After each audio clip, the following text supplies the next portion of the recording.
I'm Jerry Holland, Duval County Supervisor of Elections.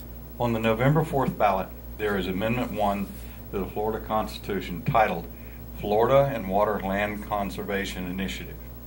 Please explain what the voters should know about this amendment. Well, thank you. And today we are talking about Amendment number 1. First, let me explain. Amendments can get on the ballot one of two ways. Citizens can gather petitions throughout the state, or the legislature can put amendments on the ballot for citizens to vote on. Amendment number 1 was put on by citizens. I will read the ballot title and ballot summary for you so you'll have some information.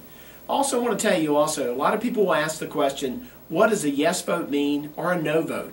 Always remember this on amendments. When you vote no, there are no law changes. Nothing changes.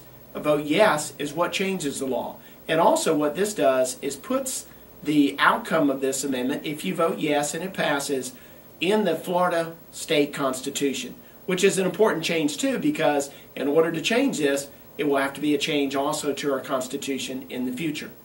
Let me read to you the ballot title. Water and Land Conservation. It dedicates funds to acquire and restore Florida conservation and recreation lands.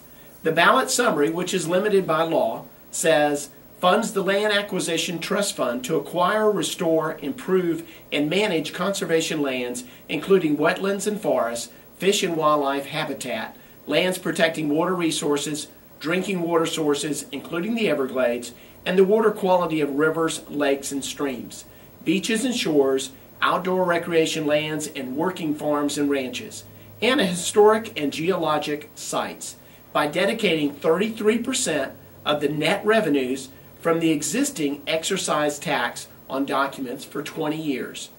Now, the state also requires financial impact statements for any amendments that are put on by citizens.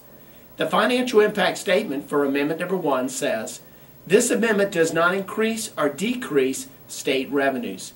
The state revenue restricted to the purpose specified in this amendment is estimated to be $648 million in fiscal year 2015-16, and it grows to $1.268 billion by the 20th year.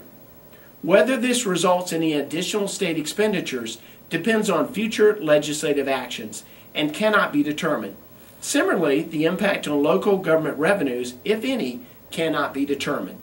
No additional government costs are expected. One thing that is important on amendments is you're only given the ballot summary. You can also go online and get the entire ballot text, which is important. You can go online to our website at DuvalElections.com. Go under election information, and there you will find a link to the state's website to get the entire information on the amendment. There is something important to understand about this legislation. On that particular thing is the revenue that is being dedicated from the excise tax documents is currently being used for the Florida Housing Trust Fund for affordable homes for seniors, persons with disabilities, and those with the lowest incomes, and by the state transportation funds for use in public transportation projects. So this would be taking funds that would be going to those two items and dedicating 33% of that revenue to the water and land conservation. That is your Amendment number 1 on the ballot, and thank you for listening.